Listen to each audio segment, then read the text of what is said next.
Hello, everybody, and welcome back to Eeks and Geeks. Hi. I'm Kirsten. I'm Lauren. I'm Siberia. And I'm Pumpkin. We're 2 for 2. A little janky, but we'll take it. All The right, questioning tone in all of our voices. Oh, is that my name? So this is the last movie in our horror comedy section. And we're going to finish it out with mine, which is Cabin in the Woods. Woo! The Cabin in the Woods. Ew, is it the cabin? It's the Cabin in the Woods. Hate that. I don't think. Gross. Fucking a point. Yeah, I was like, actually, let me edit my. My score. So for those of you that have not seen this, a quick summary of the plot is 5 college friends spend the weekend at a remote cabin in the woods where they get more than they bargained for. Together, they must discover the truth behind the cabin in the woods. So I we'll get to our thoughts, but I just want when we're finished, I have a game that I want to play. I'm excited. Okay. Are we doing what we watched? Yeah. Oh yeah. I think I actually watched something. Yeah, what did I everybody didn't. watch? I actually didn't either, I don't think. I didn't watch anything, but I just didn't want to go out of order. I saw Puss in My little Boots. brain was like, well, we have to say what I we watched watched. Puss in Boots too. I fucking loved it. I almost cried. I was so surprised it was that good. I was crying. at the end. It's I so was good. like, I is want this gonna make me cry? What the fuck? I want to do a Puss cosplay so bad now. I'm doing Kitty. I bought it. I bought the I want to set. be the wolf. Do Puss death. in Please Puss be in- Puss in death. Group? Yes. I haven't watched it yet. Kirsten, it's so good. Is there a character that's Can me? Kirsten be what's his name? Goldilocks? No, what's his Oh my name? god. Jack, or the guy that puts his thumb in The the little pies. Am I little gonna be bob offended? wig. Am I gonna be Yeah. offended? Am I gonna be Yeah, offended? you're gonna be offended because his little wig. It's not a wig, it's his hair. But No, it's a wig. He's wearing a wig. Wig? He's like slay. He's honestly such a funny villain, though. I love his character, Jack He's Horner. the Jack villain. Horner. That's his name. Jack Mm. Horner. I want you to wear the hair I'm offended. No. and the big purple thumb. No. I think I'm you should do offended. Goldilocks. Oh, that'd be fun. I love Goldilocks' character design. Yeah, she was very fun. I want the sights. Yes. Yes. Oh, And just like she's cute. Actually, the big I actually bun hair learned was that so cute. that's a type of sword they actually had. They're not even sights. The communist. Okay. Yeah, I'll take Goldilocks. She's cute. I gotta watch it first. It was really good. It's so good. I can't wait to be Kitty Soft Paws. Anyway. We watched a movie called Sick, which was like a COVID slasher movie. Wait a minute. Okay. Was this good? Because one of my friends watched it and he liked it.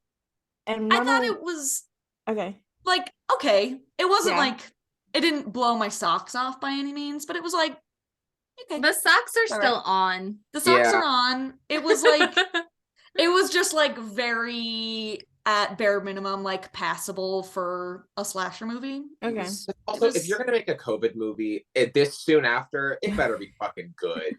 Well, and honestly, Host already did it. Like everyone Yeah. else Yeah. was like, don't Yeah. bother. And Host did it in a mean 55 minutes. Like, and God, they did I it love like Host. right when Oh, COVID So started. good. Yeah. So it was just okay. And then we watched Knock at the Cabin. Very good.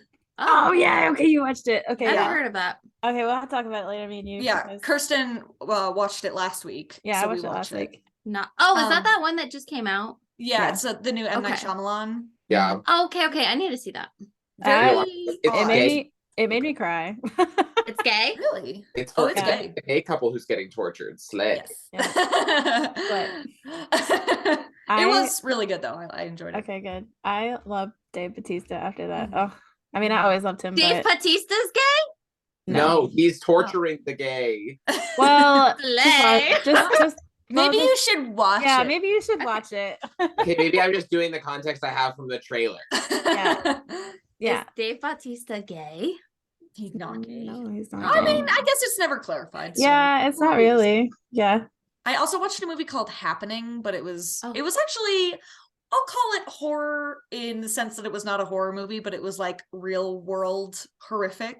It was like a movie about a French woman in the 60s who's like trying to get an abortion, and it's not legal in France at the time. So it was just like really awful and hard to watch. But it was like an amazing movie, but I cried a lot, a very, very lot at the end of it because I was so emotionally just like, I can't watch those types of movies. I will just be destroyed. Yeah, it was incredibly. That was the night that you had sent the memes, and I was so thankful for it. I was like literally like crying going to the bathroom, and then I was like looking at the memes on my phone, and I was like, "That's actually really funny. I needed that." That was me after watching The Pursuit of Happiness. I was like, I don't know what the point in living is. Just like so depressed. Happiness. Yeah, I guess. It was just so depressing. Anyway. Okay. Anyways. Oops. So let's go ahead and get into our final thoughts before I do my game. Let's start with Lauren. Okay. I don't even know how many times I've seen this movie. It's a classic in the horror world. It's hilarious. It's got, I think, one of the most creative plots and plot twists like of all time. And yeah, watching it again, it hits every time. Loved it watching it today, and I'd give it like a 8.5. Okay. 9? Slay. Sure. Okay, slay. Pumpkin. I said I like the concept of the movie. The acting and effects are really good, but the majority of the jokes didn't land for me, and I was pretty bored most of the movie. The ending was really fun, but I don't think it made up for the rest of it. I gave it a 6.5 out of 10. I think it's just not my style of like comedy. Like a lot of the jokes, I could like see what the joke was going for, but it didn't quite land. Whoa. For me, you know what I mean? Like there were a lot of jokes where I was like, if they had just like made it like a little bit longer until the punchline, or he had just delivered it with like a different tone, or if they like, I don't know, a lot of the jokes just like they didn't quite hit my funny bone. I can see how it's like funny for other people, but after having just watched like Tucker and Dale versus Evil and Jennifer's Body and Zombieland, I was just kind of like, I get the joke they were going for, but it just wasn't delivered in a way that's funny to me. But what I really if you take out the comedic element of it? Like, how did you like it as like a horror movie? Like, it was really dark. It was kind of hard to see. It was really dark. I noticed that watching dark. it this time. All of the blood is either orange or like black, which is kind of distracting to me because I'm just like, is that blood or did he throw up? And like, I don't know, like the kills and the gore just, besides like the end scene, which is like so fun, but like the zombies getting them, it was kind of like boring kills to me. Okay. I don't know. I was just kind of like, and maybe it's also because it like got hyped up for me so much that I was like expecting something a little different. I don't know. I was just kind of, it's not bad. I give it a 6.5, but it just wasn't, I think I laughed, or I didn't even laugh. I gave like a like 4 or 5 times, but most of the jokes I was like, okay. A cabin hater in our midst. I know we got a cabin hater. I gave 6.5. Cabin hater on our hands. All right, Siberia. Bitch, I love this movie. I love this movie so much. I've loved it since the first time I saw it. Because the first time I saw it, it was like one of my first horror movies after not being like a bitch baby. And so it was actually one of the ones just like based on the poster of the trailer that I was like really scared to see for some reason. And then I saw it and I was like, damn. Wait, it's fun. Like, so good. And like the concept, like Pumpkin, I don't know if you recall the last time we did this, I said like I could watch every iteration of this movie. And like you were like, but like I want to see if they touched this artifact or if it was this one. Like I want to see all the different groups and all the different things they do to like get these people in here. Like I love that whole like almost like Hunger Games-y aspect of it. Yeah. And like the more like slowly learning about it throughout the movie and being like, what's going on? Mhm. And like, but I did find it funny. I have a lot of jokes written down that I was like, slay. But we will get to those. But overall, I love this movie. I think it's great. Despite it being a Joss Whedon film, it's really fucking good. Oh, it's a Joss Whedon film? I didn't even know that. It's a Joss Whedon film. That makes sense. I don't think I like. Do I like any of his stuff? The Avengers. Yeah. The Avengers is corny. Like, I liked it I when it love it came for out that. because I was younger, but upon rewatch, I was like, he's right behind me, isn't he? That's very like Avengers humor. I'm looking up jobs. But I give her a 9. What's our average? Oh no, Kirsten has to give. Yes.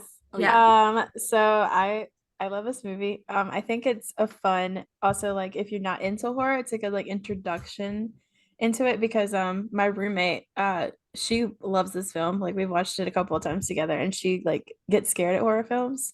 And I just think it's so clever. I like reading like the whiteboard with all like the things like and I'm the same way. I want to know what would a merman do? Like, I want to see the that have ballet girl gone? story so bad. I want to just see just so much stuff. Like, yeah, I give it a 9 out of 10. I love this movie. Hard agree on it being a really good intro movie. I don't even know how many times that's been like a movie that people who are like, I don't watch horror movies, I can't do horror, like, and I'm like, just like give this one a chance. And I promise it's like a good, because I think it's got enough levity in it from sort of having like a classic horror movie lead up, especially in sort of like the structure of it for a lot of the movie. But I think it has enough levity to like not just be like shitting your pants scared the whole time if you really don't like horror movies. Yeah. So it's definitely one that I've like shown a lot of people that don't typically watch horror. Yeah. And they've liked. So what's our average? 3 9s and a 6.5. 8.3. Okay, dope.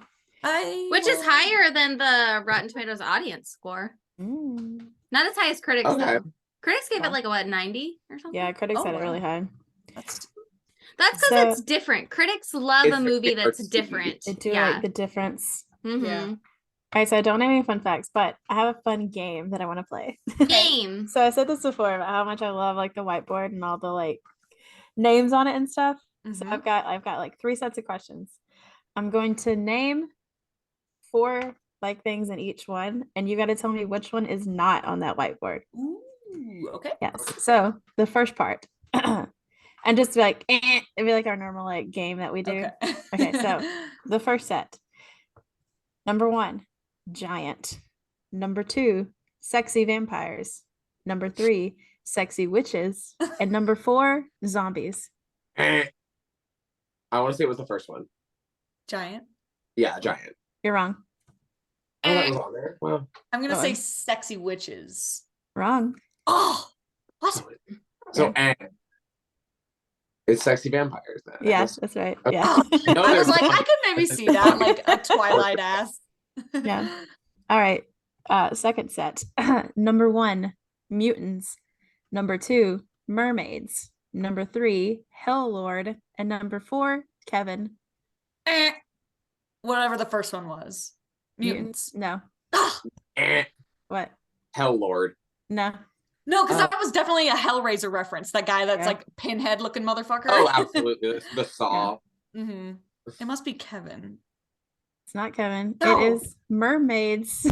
Oh, it's Merman. There's a merman. He like wanted merman. And he had a blowhole. Yeah, he did. All right. Sure did. The third set. Number 1, zombie redneck torture family. Number 2, dragon bat. Number 3, gingerbread men. Number 4, the doctors. The doctors. Nope. Gingerbread men. Correct. That's a Krampus exclusive. It is, yeah. I was trying to think of like a monster. I was like, oh, gingerbread men. I'm lacking on this game. I really didn't pay attention to the whiteboard that closely. I wasn't like looking at it. Okay. Oh, I love it. That's my favorite part. All right, next set. Number 1, the bride. Number 2, alien beast. Number 3, Yeti. And number 4, devil bounds. Ooh. I would like the fourth one to be used in a sentence. I would also like that. Okay, could I get it repeated one more time?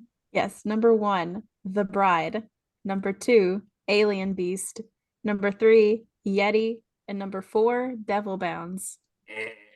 Alien Beast? Nope. Oh, that's what I was gonna guess. Devil Bounds sounds like Devil Bounds? I don't Yeah. know what that is, so I feel like you wouldn't have brought that up. Bounds or hounds? Bounds. Bounds. Yeah, Bounds. What does that mean? What does that mean? I'm gonna say The Bride. No. Oh, I'm pretty sure Yeti is on there, but maybe it's not, and I just don't know what Devil Bounds are. Okay, Devil Bounds. Correct. What is that? What is that? You just I made up a word? word. You trickster. You're tricking us, aren't you? Yeah, I'm checking out. I don't think we were tricked. I think we were like, what the fuck is that? I know, exactly. I made it up. Because All right. bound is like a verb. So I was like, I just multiple? made it up. It's like the devil bounding. He bounds. I made it I was up. like, is it a typo? Is it hounds? And you No, I just made it up. okay. Damn, you got us. All right, so the last set. Number 1, Mummy. Number 2, Dragon Son. Number 3, Sugar Plum Fairy. And number 4, Angry Molesting Tree. Whatever the second one was. Yeah, that's correct. Same. Yeah, I was gonna, we saw the tree in action. Yeah, saw the tree, and the sugar plum was the little girl with like the Yeah. mouth. The teeth. Yeah. And Who the I first want to see a one was- whole movie on her bitch. Oh, Yeah, hell like yeah. what is she doing? She's so What good. is she doing? She's like if a ballerina was in Dune. True. Yeah. I think Lauren won that. I think you got the most. How many did she get? Well, she got because you got Gingerbread Man and Dragon Son. Wait, maybe you tied. I think you tied. We might have tied. Yeah. I like Anyway, that nobody was congrats to all of counting. us. People listening, let us know who won. Write it in the comments. Boost us in the You algorithm. You better rewind this and go count. Yeah. Go back and count. Engage. Yeah, in the comments Because of this we fucking weren't. video. All right. Are you guys ready to get into the plot? Let's Get get into the plot. All right, full disclosure. I'm literally copying. It's thecabininthewoods.fandom.com/wiki. And it's all Okay. labeled like a chapter thing. So like it's got it for me. So I'm just gonna read straight from Listen, sometimes you do just like gotta read the words that somebody else You wrote. gotta it. go. All right. I'm gonna put the two together. So the first chapter is prologue and the second one's passing harbinger.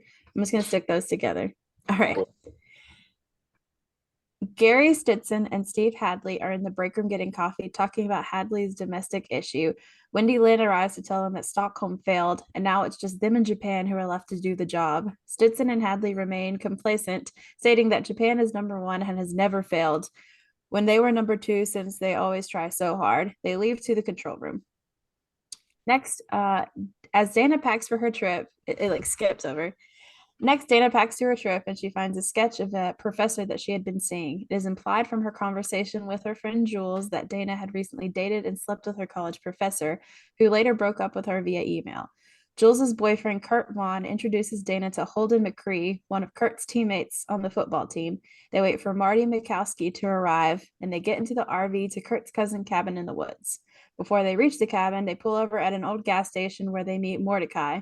Mordecai tells them that they have enough gas to get to the cabin, but getting back, that's your concern. When Mordecai mentions that he's been living there since the end of the war and rudely scolds Jules when she asks which one, Marty snidely implies that it was the Civil War. Mordecai insults Jules by calling her a whore, and Kurt throws money at him and they leave, but not before Marty pulls another insult on Mordecai. Discuss. Bruh, him thinking he was like the blue and the gray. I was like, does he really think the Civil fucking War? He's joking on him. He's joking. Yeah, he's pulling a jokey joke. Oh, he's my favorite character. Oh yeah, I love Marty. I love just like how this movie intros with the two guys in the lab, and they're just Mhm. having like the most nonchalant conversation, and you're just like, huh? what is this? What is happening here? And then you have like the jump scare like text intro where it's like, yeah, cabin in the woods. the cabin in the woods. Sorry, The cabin in the woods. how dare we? Also, when Marty pulls up, this part like honestly made me laugh. Maybe the hardest out of the whole movie when he locks his car through the open window and tries the handle to make sure it's locked, but like the window is open. Yeah, it's He's like, he like pushes that. the lockdown and is like, okay. Yeah, he's got a good few one-liners. Oh yeah, his logic about like being like the police aren't gonna pull over a guy with a bong. Confident. I like throwbacks to like horror movie stuff in this. It's like how everybody always says that like Japan always has the better horror movies. So it's like it's kind of a throwback to that one. It's like, oh, Japan's always number one. Like yeah. So I thought that was like a cool little thing. I was wondering because like we find out later that it's all like a setup, even like with the blonde girl, like how they put chemicals in her hair dye. So it's like how far in advance do they have sway to like make sure that these 5 people like go on vacation together? Yeah, so it made me wonder like how deep their tendrils go into like coordinating. Yeah. Well, it seems like it's one of those things where, I mean, they've got like a huge lab. They probably like research. They're probably like looking up like who's got like a group of friends that and they find somebody and they're like, oh, well, that jock's really not stupid. She's not really dumb. Let's put stuff in her hair dye. Like it's kind of, I feel like there's like a lot of manipulation going on, which is like really interesting. Yeah.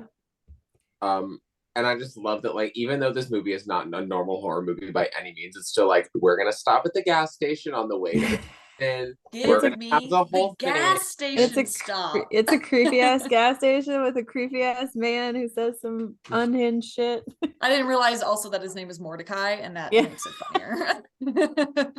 And when Chris Hemsworth goes, I think it's barter gas. It's like this doesn't know what money is. Oh yeah, this doesn't know what money is. Also, the amount of dip in that man's mouth is so fucking vile. So gross. I think dip is like the nastiest shit on the planet. Oh, it's awful. It's real gross. I was like, stop spitting.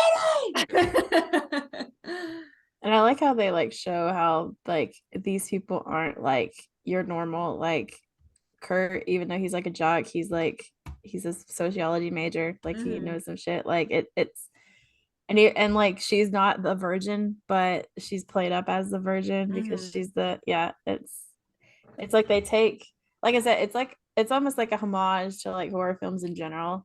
So it's like playing off those, it's like playing off like the stereotypes that you see.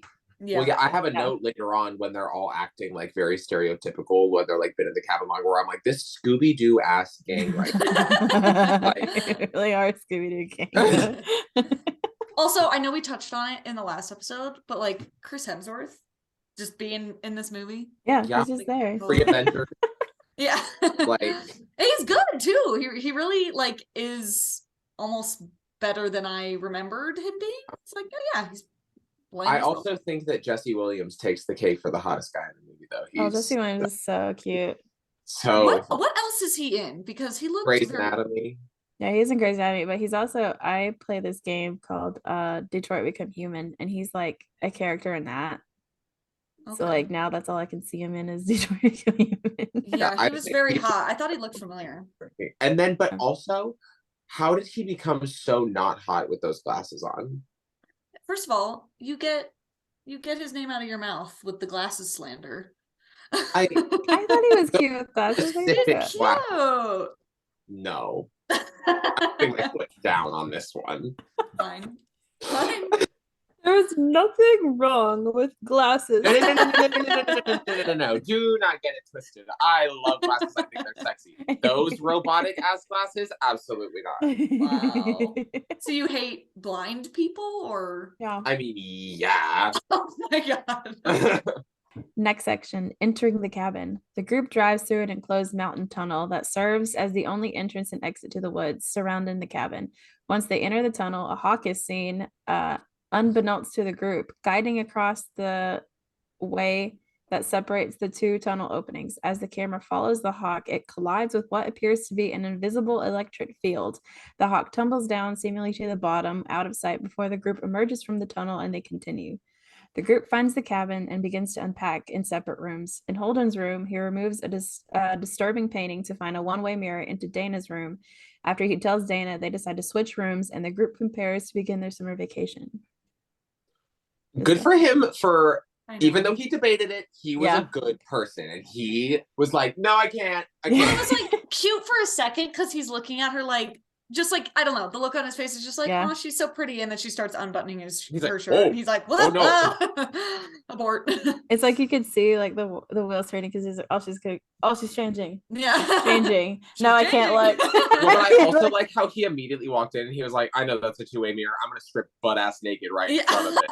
I know. It was just like, whoop, here I am. And then she did the thing. Oh, okay. And then she did the thing where she was debating and then she put up the thing.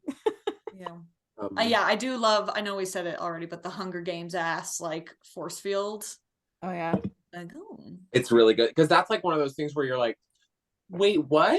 Yeah, is this like magic or like you just don't know? Yeah, because I watched this for like the millionth time today, but my roommate Jackie watched it with me and she hadn't seen it. And she was constantly like, wait, but what about? And I was like, I'm not answering a single question. You're riding this one out. I'm sitting here stone cold Steve Austin, baby. All right, next section is choosing the monster. Mordecai calls the organization to give a deep monologue about being serious with the job, only to be laughed at by Stinson and Hadley. Lynn tells them that the chemistry department is prepared and has even managed to plant chemicals in Jules' hair dye to make her sexually active. Organization employees gather in the facility control room for a wagering pool on which monsters will be selected. Stinson takes a bet and teases Hadley for betting on Merman, which Hadley really wants to see, but apparently is an unlikely scenario. In the cabin, night falls and personality changes begin to develop as the group play Truth or Dare. A cellar door pops open and mysteriously remote-controlled underground technicians revealing a cellar where the group find various strange artifacts. Ignoring Marty's suggestion to go back upstairs, they investigate the different items. Kurt blows on a conch shell but puts it down. An intense scene plays where everyone begins fiddling with objects. Kurt plays with a puzzle ball. Holden operates a jewelry box with a dancing ballerina. Jules removes a necklace from a bridal gown and plans to wear it. Marty begins looking through old film strips. They all stop, however, when Dana calls them over to read from a diary of one of the members of the Buckner family, the cabin's supposed original owners. They come across a Latin incantation at the bottom. Nobody but Marty notices a disemboweled whisper urging them to read it aloud. Despite Marty's objection, Dana reads the Latin aloud and unwillingly summons the zombified Buckners in a nearby grave. Discuss. Hadley's knee stuck with the merman and the like me trying to pick zombies for this podcast. He's like, I just want it to be the merman. I just want to be the merman. I just want to see a merman. I just want to have the zombies, please. Does this part have the wolf makeout scene in it? Yes. Yeah, it is. That part is so deeply unsettling. It was so uncomfortable. Yeah. I was like, can this end? Can this end? But the part where she's like, she's just like in front of everyone, like grinding and like putting on a show, and they're all just like sitting and watching. They're like, what? And the nerdy guy, whatever his name is, he's like, Marty. He goes, well, this is classy. Yeah. I laughed so hard at that part. I just love how like she doesn't just like make out with the wolf. Like she puts the moves on this wolf.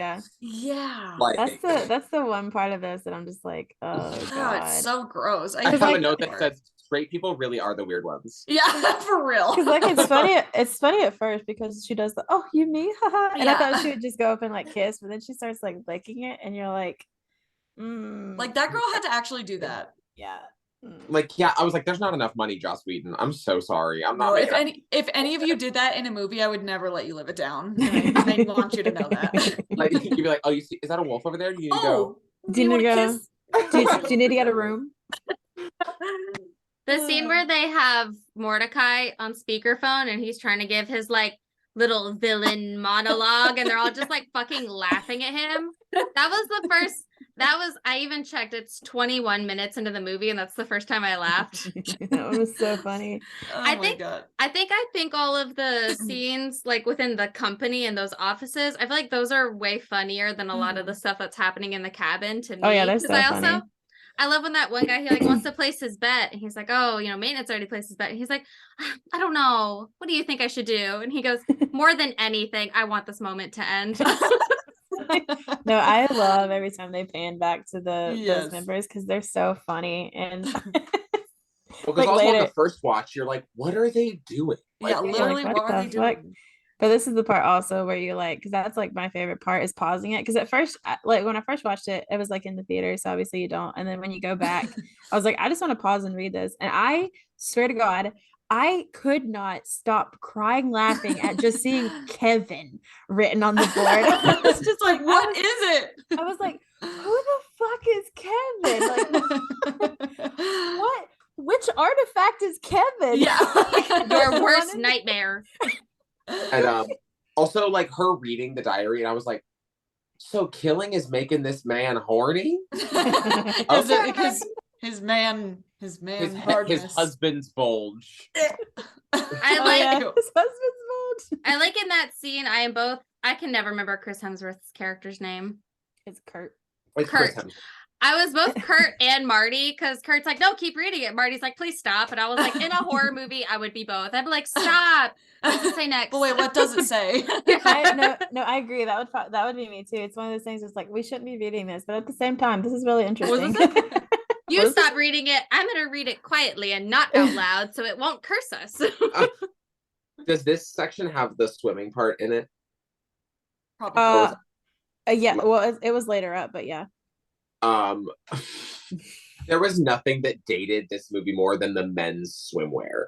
Long trunks, like straight to the knee, baggy, like brown and white plaid stripes. Yeah, like, just so late 2000s. I was like, oh my god, like they don't have legs under there. Come on, they're illegal. We already know that. Oh, that's true. It's illegal. Yeah. I love the I love the choose your own adventure vibes of it. It reminds me of like Goosebumps books. Were those the ones that you could like go to chapter or go to page 50 if you like want to see this result, and you could like sort of I think there were some Goosebumps that did that. But yeah, there are some like choose your own adventures. Yeah. But I love that element of like that there is free. It's not really free will because they can't do anything about it, but like that there's I want the merman one. Whatever artifact unlocks the merman, I want that one. I think it's the conch because he even makes that comment of like he had the conch in his hand. You had some shape of water ass moment when you get the merman when you see him later, he's just like crawling so very slowly, and I'm like, he's really not that scary. What would he have done? Like, what? Yeah, what does he do? And that's why I feel like seeing it a second time, that scene is so much fun because you're like, but what if she put on the necklace? And like, what if he finished the puzzle box? Like, what would the saw guy with the head do? Oh, God. And like, yeah, it's funny, like when you read like the people on the board and then you see them play with stuff and you're like, oh, that necklace. I didn't know that was like from a bride's dress. Reading that, I was like, so that's probably the bride. The box is probably the Sugar Plum Fairy. Like the little like, and then the Buckners, and then I don't know what the film strip would be that Marty was looking at. Maybe that's Kevin. Run. Kevin just gets at least. It's probably just say it. Go ahead. You go ahead. I was just gonna say Zombie Redneck Torture Family is a really good band name. Oh yeah. And that I think it's obvious like later when you see all of the rooms, but like how many homages there are to like horror history. Like you've got Pennywise, you've got the Shining twins, you've got like a little, and like obviously the Saw guy is like Hellraiser. I liked all of the references. I forgot Marty had a line that made me do a little nose breathe. When they're like in the basement touching all the creepy stuff, he's like, okay, I dare you all to go upstairs. Yeah. I love Marty. Marty is like me as a character, just like, can we just not do this? Can we leave? Oh, I do have a little fun fact. The cabin that they're at is actually like the cabin in the woods cabin. I mean, the Evil Dead cabin. I was like, I sure hope Yeah, so. sorry. Yes, I sure hope it does. Yeah, because I remember watching it in theaters and I was like, that really looks like the Evil Dead cabin. And I remember looking at it later and that's where they filmed it. And I was like, oh, that's so dope. Like that was That's why like the cellar door and stuff. Yeah. Like just so iconic. That's fun. And also like her saying dare, and they're like, that's the cue for the door. But then and he goes, the wind, and he goes, or something else, or something very much not that. That's my favorite. Yeah, because he goes, it's probably the wind. And Marty's like, no, that doesn't make any sense. It's like, that doesn't make any sense. A cellar door opening. The fact that the weed is what made him like immune. Yeah. It's so funny. And the fact that they didn't know, you knew he was gonna come and you knew he smoked weed. Right. Yeah. Well, they maybe just didn't know that the weed like had that effect. Yeah. Sure. All right, so the next section is called The Death of Jules. Affected by a mood-altering drugs applied to the underground technicians, Kurt and Jess go off into the woods and begin to undress. The underground technicians focus intently on the exposure of Jules' breasts at first, but later somberly observing that her disenrobing for the audience is an essential part of the ritual. Gotta keep the customer satisfied. Kurt and Jules hesitate to have sex. However, the technicians released a pheromone fog, successfully inducing them to having sex. As Kurt and Jules reach an orgasm, the Buckner family attacks.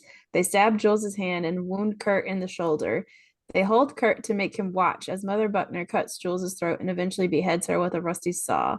Meanwhile, the facility, Hadley and Simpson mark her passing with a prayer. This we offer humility and fear, and blessed peace for your eternal slumber as it ever was. Discuss. I love this movie. I like when I feel like that scene is like really when the cog starts, like you start seeing how much they can manipulate everything. When she's like, I think she first says like she's cold, so she doesn't want to take her top off, and they're like, raise the temperature controls, and then she's like, it's dark, and then like the moonlight shines. The moonlight shines on it. It's so Hunger Games. I love it. It really is, yeah. It's just like their own little bubble. Yeah. When she takes her top off, and someone in the control room is like, boobs, nice. Yeah. He goes, score. Yeah. I have a thing that just says, let's see some boobies. Oh. Let's see some boobies. That's another. When he says, I'm gonna go read a book with pictures. Yeah. I was like, I love this guy. Just like relatable. He's just trying to keep being on this plane of existence. Oh yeah, they keep looking at the book, even though, and this is when like all of a sudden Jesse Williams got his glasses on and they're just like studying what's in the book. Yeah, all of a sudden he's like he's like knows Latin. It's like that maybe would have been helpful before she started reading the Latin, maybe. Yeah, maybe you should read that Latin. Yeah, maybe like the translation before you just start saying Latin curses. Before you just start reading it out. Raising the dead. Where did that section end?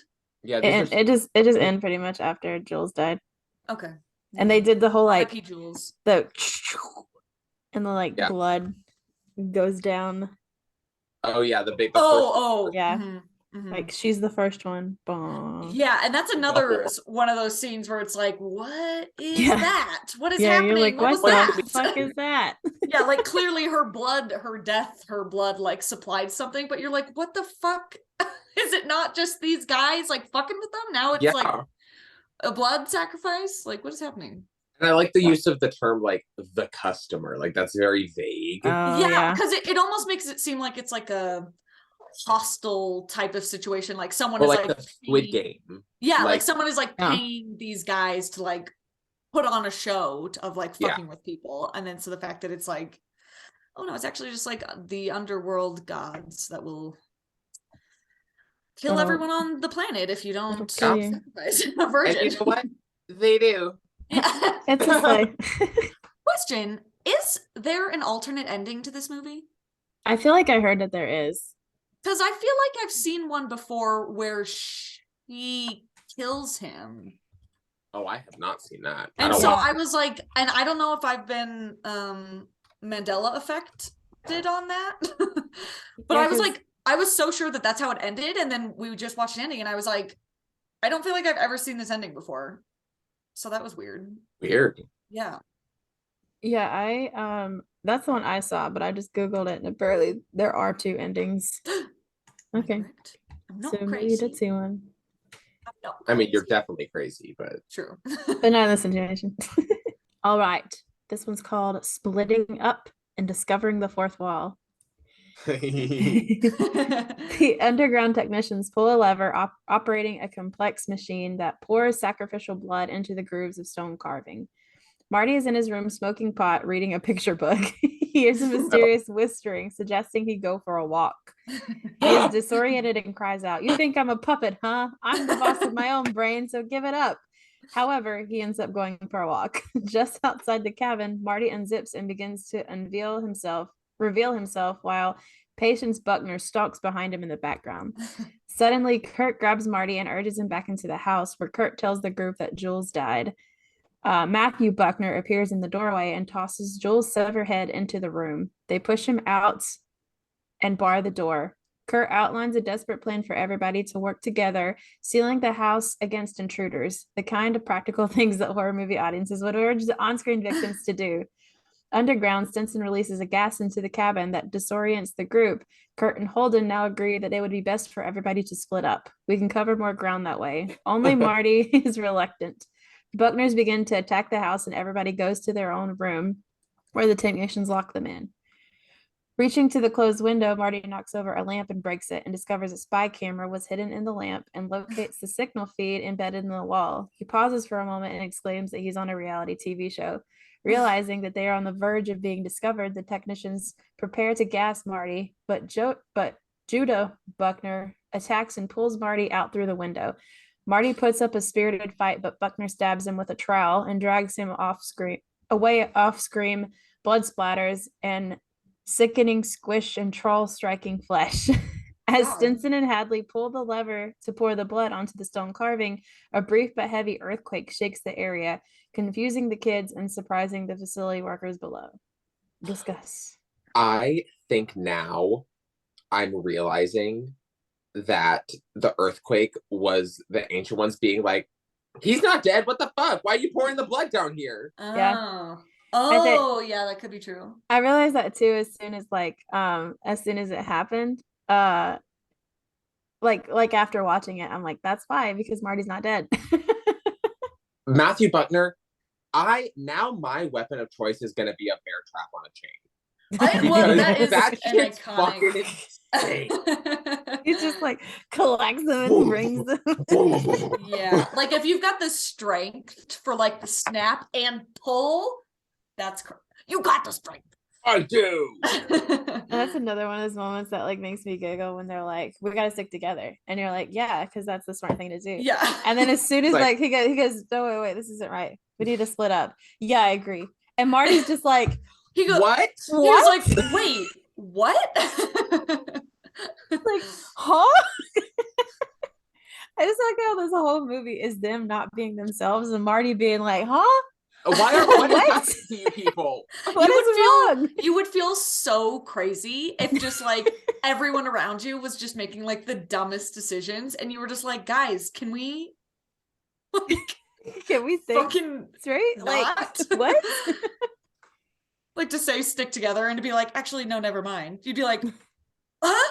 Huh? I feel bad because I feel like you guys reacting it out and like pantomiming it is funnier than how it came across in the movie to me. I feel like it's just like the way a lot of the jokes were delivered, like the timing or like the camera setup or whatever, it just didn't quite land. Mm-hmm. So I feel like you guys are doing it funnier than how it was in the movie. Like when Siberia was like doing the part with like the car and the window wasn't even like she did it funnier than how Marty even did it in the movie. Yeah, that's not even something that I picked up on watching it. So like that's like literally my funniest moment of the whole movie. See, I feel like there were lots of good jokes, but for me they just weren't like done in a way that like really got my funny bone. Yeah. I like but those, like I find you guys hysterical, and so you guys reacting them out, I'm like, that's funny, but it wasn't really that funny when I watched it in the movie. I okay, like those. new idea. We act out the whole movie next Yeah, time we we're just act together. out That whole sounds movie. hysterical, actually. But who's kissing the wolf? Because it's not me. Not me. That was Gus. Not me. Oh, we have a volunteer. Oh, No, was it you, not me? No, it's Yeah, Yeah, it's not me. Nose Gus. Oh, I thought Siberia. I thought you went. I'll do it. I was like, I'll oh, do it. I have a volunteer. If it's the wolf from Puss in Boots, absolutely. Okay. Fair. Okay. No, wait, no, then me. I volunteer as tribute. He was actually like a really scary wolf. Sorry. He's a big His bad wolf Fucking eyes. He was so fucking creepy. with the red eye. Stop looking at me with them big old eyes. Okay, sorry, we don't need to talk about Puss in Boots again, but I really want to. separate podcast. That's our other podcast for all the other movies we watch. Yeah, We I talk think all about my kids' next movies. are from the next section. I guess I just also really love I like dry humor and like straightforward stuff like that This stuff. movie's funny as fuck. I think it's so funny. It makes me giggle. It's like it's so straightforward. It's like, yeah, let's split up. And Marty's just like, what? What? What did and we also talk about 2 minutes ago? Now see, like, oh, sorry.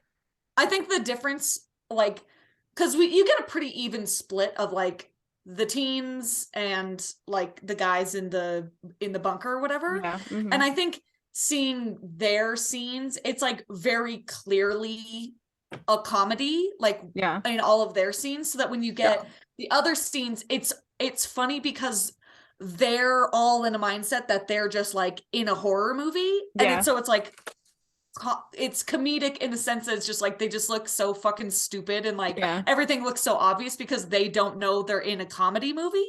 Yeah. So I love that difference of just like them all serious, like dealing with stuff, and it's like you guys and then it's on the other like side, the butt of the joke. Yeah. And it's like you're just falling into their trap. Yeah. Idiots. The scene when Marty like knocks over and he's like following the thing. I would probably think the same thing too. I'm like, am I in a goddamn TV show? Yeah, like, is this Punk'd? Yeah. Like, why am I mean, being it's filmed? literally like horror Truman Show. Yeah. Yeah. Yeah, horror Truman Show, horror Hunger Games, like Yeah, kind of a blend of those. They're on What Would You Do? Like John Quinones comes Stop, out. John Quinones comes out. What would you do if you were chased What would by you do? redneck torture zombies? If the Buckners came after you, would you discriminate? No, the half hillbilly. I think this might have been around the same time that Silent Hill came out because that's the same little girl, I think, from Silent Hill. I think I remember like being like, I've seen her before. And then the girl, the little Buckner. Yeah, I think the little Buckner. little Buckner. Yeah, that came out in 2006. So yeah, that was before then. I've also never really been one for like stoner humor. It feels very I love stoner 2000s. humor. It's never really. I guess now that since weed is like legal in most places and like most people you know who are like really into it are like kind of super annoying. It just never, it's like, the stoner's the one with like the ability to not whatever. I'm like, yeah. Okay. Like, I think now because like it was more like funny and edgy back then, but now it's kind of like almost every like hardcore stoner I know now that's like obsessed with like having specialty bongs or whatever is like the most annoying person I know.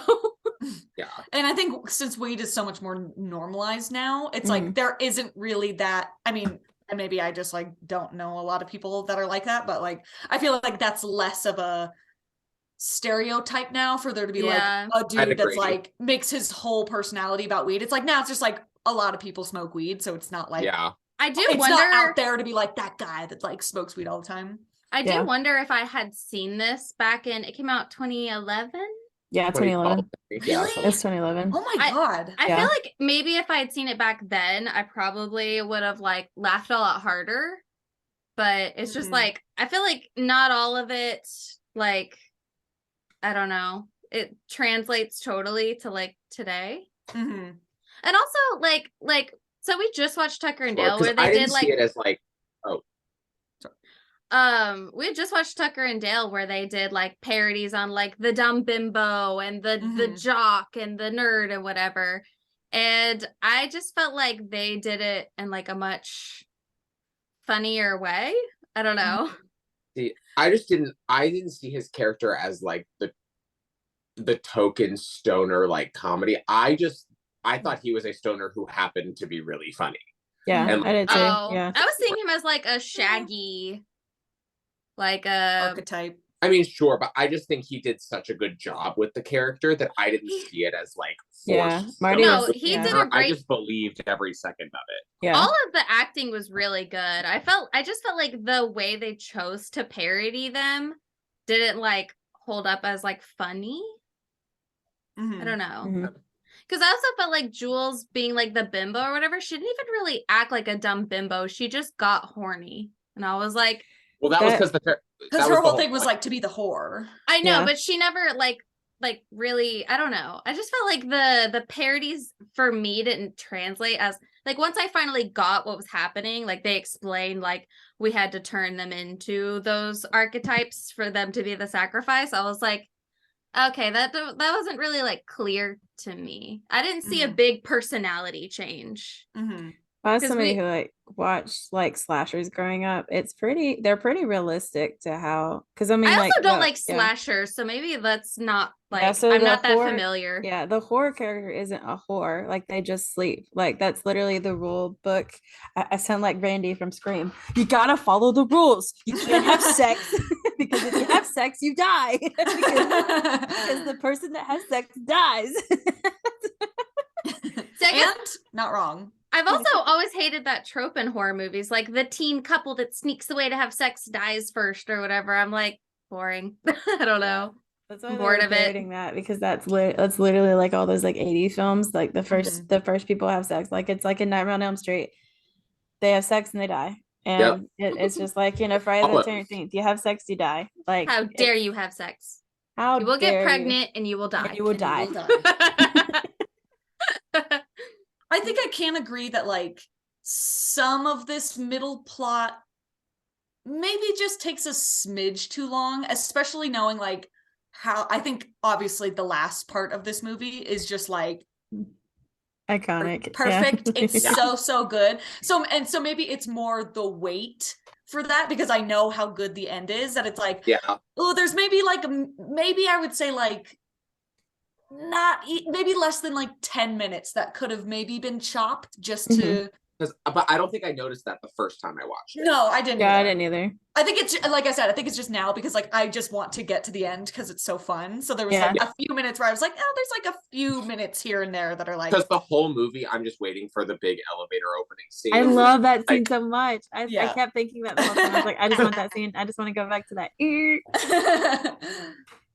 Well, let's get there. Let's get there. All right, I'm gonna slam these two together again. So it's it really is. So escaping they broke this shit down. Escaping the cabin and crash and burn. Actually, can I do the fourth one too? I'm just gonna slam do it. I'm gonna slam do all whatever you want, BB. I'm gonna slam all three of these together. Here we go. Stinson watches the video feed from Kyoto as the schoolgirls unite against Japanese floaty girl and sing an incantation that defeats the ghost and reduces her spirit into a frog in a bowl. Hadley and Stinson and Lynn consumer, I don't know that word, on Japan's failure, which leaves North America as the only viable scenario for a successful ritual. Glancing at the monitor, Hadley realizes that the RV is about to escape through the mountain tunnel and that the expected cave-in has not occurred. They urgently contact Demolition and learn a glitch and communication failure. Stinson sprints to the demolition room control and patches the wires at the last second to detonate an explosive for a cave-in. Kurt is forced to back the Rambler out of the tunnel the way it entered. With the tunnel blocked, a narrow but very deep ravine lies between the victims and their escape. Kurt attempts to jump across the ravine on his motorcycle to get help in return, but he crashes into the invisible force field and falls to his death. Hadley pulls the next lever and more blood falls into the stone carving. Holden and Dana drive the RV towards the cabin, hoping to find another exit road, but Father Buckner, who's been hiding in the Rambler, fatally stabs Holden while driving. The RV veers off the road and crashes into a lake. As Dana fights to escape the submerged RV and swims to the surface, the underground technicians celebrate. Truman asks how the ritual can be complete when the footage shows Dana is still alive. Hadley explains that the virgin's death is optional as long as she outlives the others and suffers the ordeal. Dana climbs into a pier and is attacked by Matthew Buckner. Their struggle is displayed on all monitors all over the underground control room, where the organization workers gather to have cocktails. While Buckner beats Dana and tosses her on screen, various employees discuss overtime pay, hit each other, and relish on their success. Hadley is pleased with the outcome, but is still disappointed that he didn't get to see the merman. Stinson happily greets the demolition team, but they remain defensive about the near miss with the cave-in, and they retaliate. And they reiterate to the Stinson that it wasn't their fault, and that the delay was caused by a powder outage upstairs. Bro, wait, I'm gonna keep reading. I'm just gonna finish this out. Stinson reacts with dread to the demolitions team's comment about the interference from upstairs. At that moment, a direct hotline phone rings. Hadley answers in a hushed voice. He learns that somehow someone thought dead has actually survived and the ritual isn't complete. He turns over and asks which one. On the pier, Matthew Buckner prepares for his final blow to Dana, but Marty appears to stop him. Marty leads Dana to the Buckner's grave, where Judah Buckner lies in pieces, but is still found alive and moving. Marty confesses, I had to dismember the guy with the trowel. Marty shows Dana the grave that is connected to an underground elevator and submerses that someone sent the Buckners family to kill them. Various pieces of Judah Buckner fall into the elevator as they climb in. Marty and Dana and Judah's pieces ride the elevator down into the facility. Now discuss. Oh my god, okay. That was a big section. Yeah. Was dying laughing. I think the funniest part of this movie is them just having the party and you're watching Dana just get thrown just around on the dock. That part is so good. Because he just won't kill her. He just keeps picking her up and fucking throwing her across the dock. Like so many times. We just kept watching the background. And just the camera pans out and they're just all like celebrating and stuff. It's just like, there's like the music over top of it. Like it's so fucking funny. And I feel like God, still can't remember his name. Chris Hemsworth's character, how serious he is, and like this hopeful moment of like he's gonna like do this jump over the ravine, and he just hits that thing. It's like the equivalent of diving into the wood chipper for me. It just like it's the equivalent of Jennifer Coolidge falling off the boat in White Lotus. Like it's so funny. When I think about this movie, there's moments that I'm like, this is iconic. One is obviously the elevator scene. The other one is him jumping the ravine and just smashing into the wall and falling. Just watch him fall like all the way down. It's like he just keeps falling. He just keeps falling. I love that part so much. That's one of the parts. It's so hopeful, like the music that's playing and like this, like the way it's framed up of him like slow-mo starting and then just that hard crash and fall. Oh, it's so good. I love that scene. So good. And what's his butt getting taken out just in the car? It's like, oh my god. And also, regardless of like her little stint on the dock, like Dana is fearless as fuck in this movie. Like she's a boss ass bitch. Yeah, she's final girl energy. She's for real. Well, no one's the final girl in this movie. Well, if she had killed that dude, she would have been. Yeah, true. I can't remember the exact thing, but they're like standing there talking, like, and Simpson just like it's like they're having this like long conversation, and tequila is my lady. He's like, I'm really actually really hopeful for her. I think she's got a chance. She's got so much hope. She's got so much determination. Tequila is my lady. I love the scene when they're watching Japan and how like they like conquered the ghost, and like he just leans over and goes, fuck you, fuck you, fuck you, fuck you. Like to each individual little girl.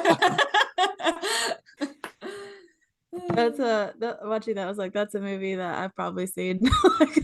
Just like, yeah, I feel like that was a call to like The Ring or The Grudge or like something very equivalent. Oh god. And then the fucking like it's just the hand and body, and like Marty's just staring like, I had to dismember him with a trowel. And then looks. Also, Marty, when he swang on that dock and he was standing there, I was like, wait. Hey there, Marty. Come to my rescue. Okay. Yeah, he did be looking like Lurtz is the guy in he's the orc in Fellowship of the Ring that Aragorn fights I at know the who end. you're talking about. That's exactly what he looks like in that whole scene with the hair. Saruman. Yeah, that's him in that scene. Okay, so we got to like elevator doors open. No, we haven't got No, there they yet. got in the Yeah. elevator to go down. Yeah, we just Now got where they're it's going down. happening. There's something else I wanted to say about this section. What was it? I like that I now know where that meme is from. The evil has been defeated. Is that a meme? Yeah, that was like going around on Twitter for forever, The and I evil had no has been idea where it was defeated. from. Like from this movie, like a screenshot of it? Yeah, the little girl with Yeah. the with Oh, the that's frog. funny. And also, I used to see gifs of like the unicorn like stabbing that guy, and I didn't know where that was from. And I'm Yeah, like, I did There's something I else. love the that's whole actually thing. I love that because I forget what book it was, but there was some book I read where they like find a unicorn and they're like, oh hell yeah, it can grant us wishes or whatever, and it immediately tries to kill them, and I was like, yeah. No, you don't think of unicorns as being like an evil creature, but I like the idea though, because honestly, like a horse trying to kill you is so scary. Horse with a horn too. Better There run. was another. Oh yeah, this is the part where he talks about like the merman, where he's like, he had the conch in his hand. I just want to see it once. Like, please show me he the definitely movie. gets to see the He merman. gets to Yeah, see he the gets to see merman. the merman. Yes. All right, let's get down in there. I'm so excited. Oh, so I'm gonna mesh these two together because this seems right. All right. Dane and Marty discover the elevator car is a transparent cube that moves on horizontal tracks as well as vertical. They are startled by monsters in adjacent cubes. First a werewolf, then a wrath, and then the Hell Lord, and then a sugar plum fairy. Dana notices that the Hell Lord is holding a puzzle box, the one that Kurt was playing around with in the basement. She realizes that the artifacts in the basement were their way of forcing them to choose the manner of their own deaths. Dana beats angrily at the wall of the cube of hundreds of monsters and nightmare creatures, each in their own cube, surround her in the facility's elaborate prison. Wendy Lynn explains that her chem team treated Marty's marijuana to make him more sustainable to their mind control drugs, but the team must have missed a stash, and smoking it has immunized him against their influence. Hadley and Stinson locate Marty and Dana's cube and send it down to the elevator, giving orders to kill them both. Marty first. A guard confronts them with his gun drawn, but is distracted by Judah Buckner's still moving severed arm. Marty and Dana subdue the guard and escape with his gun and Judah's trowel. Marty and Dana step into the elevator lobby where the director speaks to them over the intercom, urging them to give up. She tells them that their deaths are an inevitable and necessary part of something bigger and older that they could ever imagine. As an armed security team approaches the lobby, Marty and Dana duck into the elevator control booth. The security team opens fire at them, and the two take shelter behind a control booth's bulletproof glass. Dana discovers the system purge button and after a moment of hesitation says, an army of nightmares, huh? Let's get this party started. She presses the button, releasing all the caged monsters into the facility. The unleashed monsters slaughter the security team and as soon make their way across the facility, causing chaos and killing everyone. Dana and Marty hide in the elevator control booth until flushed out by a dragon bat. They escape through melee into a large hole made by the bat that opens up into a secret tunnel. The control room is the organization's final holdout, but Truman is killed by the scarecrow folk while he detonates his grenade, and Hadley finally gets to see the merman right before it kills him. Stinson opens up a computer padlock to an escape tunnel and climbs down just as Wendy is snatched up by giant tentacles. Stinson runs into Dana, who accidentally stabs him, dying. Stinson pleads with Dana to kill Marty. This guy's. That scene when they first go down the elevator and there's just like blackness around the glass elevator, and they like have all these moments of like realizing, I mean, not that they know what's going on, but just like that whole scene. And even when they like zoom out, because when they're like swishing around, then they zoom out a little bit and it's like all of the different boxes like moving around each other. I love that scene. Because I think Dana does say like, we chose, like we had to choose. Like she gets it. Like she doesn't know like what the fuck is happening, but she, like just the that reason. whole, But I just love that shot of like it getting farther and farther away and seeing like all the It's so good. It's so And like good. I know it's cheesy or whatever, but like her like just like banging on the glass and the Hell Lord's just like I just love the Hellraiser reference so much. I do too. Yeah. Well, because I think it's a Hellraiser and Saw reference put together because like Jigsaw it could be. Oh yeah. But yeah, the puzzle box, like in him, I was just like, oh, Hellraiser. I'm like named after that final girl, so that's like in my blood. It's so good. Also, like the first time I saw this movie, I really prided myself on being like, that's Sigourney Weaver's voice. Don't even get the fact that they got Sigourney Weaver for this movie is so funny. Like I just imagine me on my main final girl. Her showing up for like an hour to deliver these lines, and she was like, "All right, bye. I think we got it. I'm sure we did." Collect my check. Yeah, I just love that she's in this movie for like. Yeah, she's so iconic. I think it's funny that they have a purge button. Like, who designed that? Yeah, why would you? Yeah, that's a horrible button to have. Yeah, it's a terrible idea. I guess that office isn't even locked. But if you like accidentally was just like you're just like working and you're like, oops, spilled your coffee. Oh shit! I released every hellish monster. And they don't have like a system to like recontain them. Yes. I was like, this is a terrible idea. I love not that, a good like, setup. I feel like the whole elevator scene is just like a nod to The Shining, also. Mm-hmm. Like with like the blood and like all the shit coming out of the elevators. Yeah, they have the Shining girls in one of the boxes. Yeah, they did. So they're clearly Stephen King fans. They had I'm calling him Pennywise. It was definitely a Pennywise. Reference.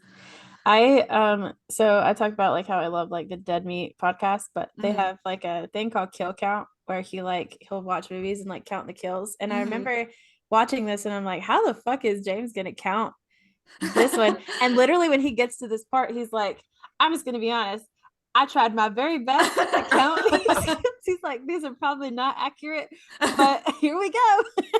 Because it's so many people running in, and then the next time you see it, it's just like nothing.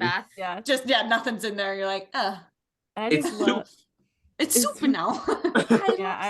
That whole scene is just so good. Like seeing all the different monsters. Like you got like those the strangers looking motherfuckers. Yep. And oh my god, when they come out of the elevator and it's like all black, it's just like the mask. Yes, so good. That one, and then like The Shining. There's like one girl that's creepy as fuck where she's just like walking towards somebody down a hallway and he's like backing up. I'm like, nope, don't like that one. I want to know more about the tree. Just like he said, no. Well, that one's also a throwback to Evil Dead because there's that's the iconic scene in Evil Dead where like she gets molested by a tree. Like it's pretty weird. Can we talk about how ugly the merman was? I love him. But that is water. I did. Yeah, I was thinking Night of the lagoon. The lagoon. Creature of the Black Lagoon. Thank you. I was like, what is that's the actually movie? probably what it is referencing. Oh, that might be what it's referencing. It's not Shape of Water. It's probably not Shape. I think Shape of Water came out in like 2000. I think, and they weren't gonna reference it. How dare they? I don't know. But yeah, I was like, yay, the merman, you get to see him. And then he can like focus and really see him. And I was like, oh, he's just like, he's ugly. I remember watching that in theaters and I just remember like, you see him like kind of wake and you're like, wait a minute, is he going to meet him? Is this the merman? And then you see one way or another, baby. He meets him. And then he goes, oh, what? It's your boyfriend. What do you mean? Yeah, like, you should be happy. Where's the hype now? Yeah, I just like how that's the thing that kills him, and it's just like it eats him, and it just like the blood spurts out of his like blowhole. Poetic. Ew, I hated the blowhole, but I love it. God, I wish some man would shoot my blood out of his blowhole. Don't say that. Oh, was that too far? Too far. So sorry, there's like a sidebar here where you can click things, and literally like the Saw Hellraiser guy is named Fornicus, Lord of Bondage and Pain. Yeah, I'm getting the sense it's a Hellraiser It's a reference. Hellraiser reference. And then there's like Kevin, and it's just like a black figure with like glasses, kind of like, an anime where it's just like Yes. the Oh, the silhouette of someone. Like you can't see their eyes. That's what it looks like. Hold I on, love Kevin. He's I my gotta click favorite. Kevin. I'm opening a new tab and looking at Kevin. Kevin's my favorite. It says Kevin is a strange human monster kept in the facility. He is listed on the whiteboard, but is not bet on. It is unknown if he is seen during the system purge. What I if wanna he know like everything about him. What if he sucks super hard and that's why nobody bet on He's just him? boring. Yeah, it's That's why just no Kevin. one wants Kevin. Bores them to tears. Oh wait, he was almost summoned by Marty by tampering with the films. Wait, Oh what? my God. It says in the cellar he is almost summoned by Marty by tampering with the film tape, which is associated. Oh, It is okay. Kevin? That was Kevin. Oh, the film types. Okay. Oh, that is so funny. Okay, Damn. sorry, I had to click that. That Damn, was I like, wish it had been Kevin. I want to see Kevin. Can I ask Equal with Kevin. you guys kept talking about a plot twist or like when the shoe drops or whatever. What moment are we talking about? I would say just in general, like the realizing that their plot line is being manipulated, and then I would say like them going down the elevator. Yes. Is Like when you're like, oh, this isn't just like teens getting killed in the woods. yeah, It's like That's one of like the those- beginning of the movie though, that you know that.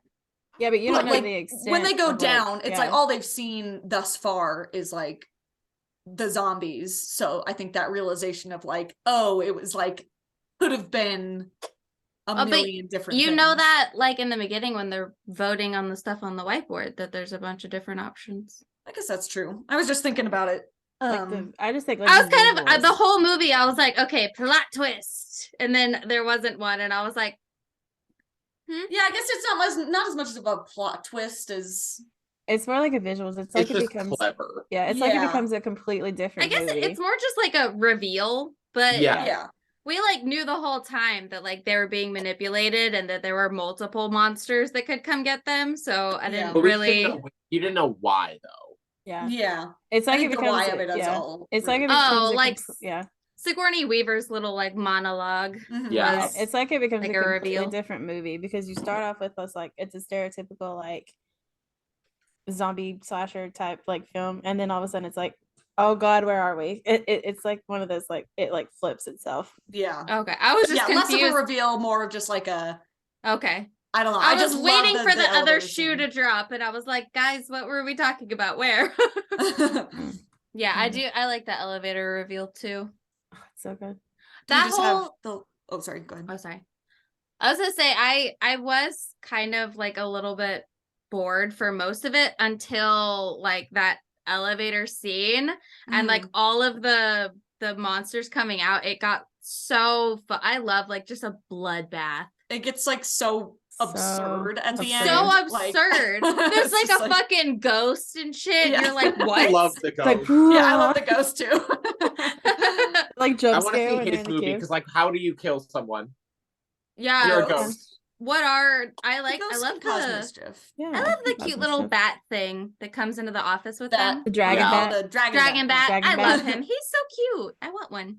There's just Do you so think much. in that scenario, it's just like if they had chosen that, do you think it would just be one dragon bat, or do you think it's like a lot of No. dragon bats? I think it's Yeah. a lot. I think there's probably a lot of R.I.P. dragon Eddie bats. Munson. That's I like yeah, big, for real. I like big It's I like like it's the just snake.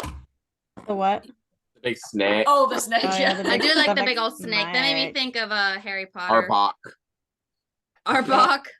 I just like I like also like Dan and Marty just kind of like foo their way through all of the monsters as like Yeah. it's just dying. It's just Yeah, like, they just like happen to avoid everything. I'm not going Speaking of, let's get to Sigourney Weaver's siege. Yeah, this is just like the last little bit, right? All right. Marty and Dana reach the ritual chamber. When they observe 5 stone carvings depicting horror movie archetypes, the whore, the athlete, the scholar, the fool, and finally the virgin, Dana realizes that she and her friends were the victims of the ritual sacrifice, not merely to be killed, but also to be punished. The director arrives to tell them that the sacrifice is to appease the Ancient Ones, giant evil gods who slumber beneath the chamber and will awaken to destroy the earth if the ritual is not completed. Marty protests that the world isn't saving if it's not sustained on such barbarism. But Dana understands that she can only survive by killing Marty. She aims the gun at him, but a werewolf appears and attacks her, causing her to drop the gun. Marty retrieves the gun and shoots the werewolf, causing it to retreat. But then he and the director fight. Patience Buckner, who followed Marty and Dana from the surface down to the facility, arrives and kills the director with a hatchet. Marty kicks them both off the ledge in the ritual chamber into the Ancient One's nest below. Marty and Dana share a joint and reflect on all that they've been through. Dana apologizes to Marty for almost shooting him, and Marty apologizes for letting the werewolf get her and then ending the world. As the chamber and the entire facility begin to rumble and collapse, the spectacle of how great it would have been to see the giant evil gods that were about to awaken. A huge arm reaches up through the facility, bursts out of the cabin into the surface as the Ancient Ones begin to arise and destroy the earth. The end. See, I feel like I so vividly. What's the alternate ending? Look it up. I don't know if I'm just like thinking of a different movie, but I feel like I remember. Look it up. What is it?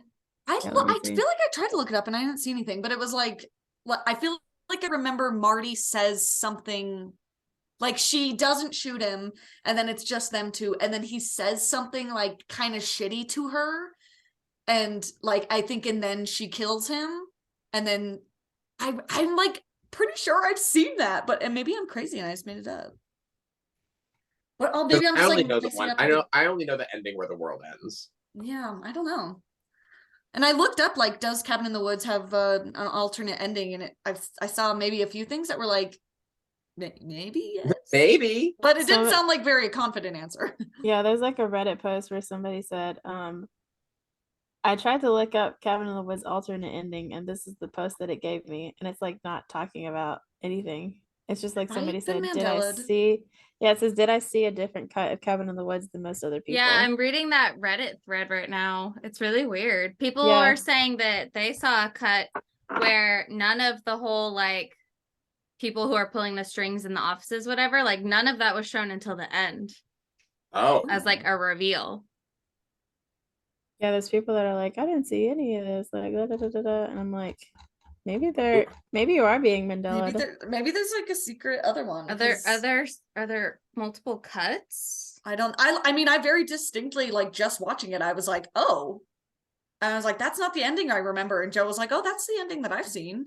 Yeah, I don't know. It was a very like visceral reaction of like, oh, I don't think I've ever seen this ending. So I don't know. Weird. Yeah, because that's the ending I saw. Maybe this is a Mandela effect. I think it might be. But other than that, Sigourney Weaver slays. Slay. Marty's my favorite character. I love Marty, but if I was in that situation, I'd be like, she should have killed him. Yeah, she should have killed him. Oh, she should have killed him, but it's kind of slayed that she didn't and very camp. Yeah, it is. Yeah.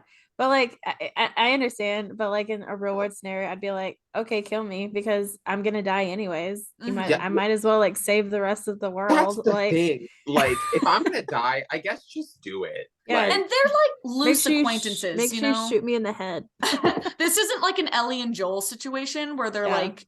So it's like she could probably just like shoot him and she'll, be sad about it, but like it's for the whole world, girl. Like I don't know. And like you'll be fine. Just go to therapy. Yeah, you like hit the therapist office and you'll get over it. And I like how it's like it's not one of those fake outs of like and then shoots the director. It's like one of those like she was actually going to kill him until the werewolf attacked her. It was like I like that because those like fake outs where it's like I'm gonna shoot you and then they turn and shoot the person behind them or whatever. Yeah. And she was like when she goes like sorry I was gonna shoot you. I probably wasn't gonna do it. It's like girl, you probably were gonna do it. She's like I probably wouldn't have done it, and it's like no, I think you were gonna do it. I think you were definitely gonna do it. I just love this movie.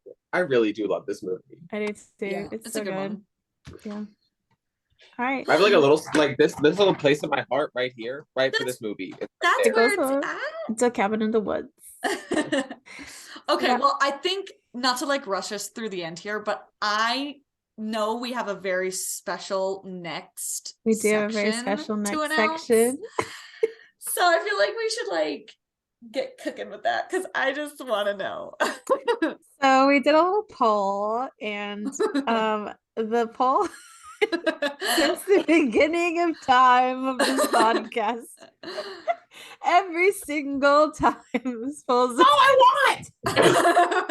Siberia has posted zombies, and by a landslide. Oh, a landslide, huh? Yeah, I think slashers was like 20%. But okay, like, when I had voted, it was 50-50. Oh yeah, I'm not gonna lie. I was like messaging people, being like, "Can you please vote?" Oh, so it was a rigged poll. We're gonna have to revote. Yeah, revote, rigged. No, I'm excited. I'm excited. Yeah, so it's zombies. I actually think Pumpkin is the first one. Okay, so my zombie pick is a very well-beloved classic. It came out in 2003. I want to watch 28 Days Later. It's my favorite zombie movie. You've never seen it? It's my favorite zombie movie. I haven't. Let me much. see the ratings for it. I'm curious, actually. It has an 87% on Rotten Tomatoes. Oh, okay. And a 7.5 from IMDb and an 86 from Google. That's solid. I didn't check Letterboxd. I'm suddenly realizing I don't know if I've seen it. I think I'm thinking of 30 Days of Night, which is a vampire movie. I remember like first seeing 28 Days Later and just being obsessed with it. Like I watched it so much. Like I've had like a huge crush on Cillian Murphy. Like oh, Cillian Murphy, bitch. Yeah, I love this movie, so I'm excited to watch it. I take a peek at his blinders. This is the first. I'm excited to watch this. Whoa! Have I not seen this? This Red is alert! I maybe haven't seen this, you guys. This is the first. I haven't seen it in a really long time, but that shit, it scared me so bad when I was younger. Same. I was terrified. It was one of the first movies that like scared the shit out of me. Like these zombies are fast as fuck, boy. Yeah, these aren't your like, oh, eat your brain zombies. These are like zombies. There's like they're Naruto running towards you. there's like distinct scenes that I remember. Like there's this one in a church where a zombie just goes and it no spoilers. Hello. It's not a spoiler. No, I'm gonna be looking up for a church zombie. I don't know about all that. Jump skill. It looks like you can only rent it on Amazon Prime for $6. Oh my god, that's kind of a steep rental for that's weird. That's for this week. We could probably can share, but that's the only option that comes up when I look up watch 28 Days Later. I'm actually really excited to like be back into like scary ones, actual like horror scary movies. Like the horror comedy block was fun, but I'm like I actually kind of miss watching like scary horror. I want to be scared. I want to be scared too. All right, well, you guys make sure that if you haven't already seen it, to go watch 28 Days Later before next week's episode, and we will see you then. Bye. Bye. Goodbye.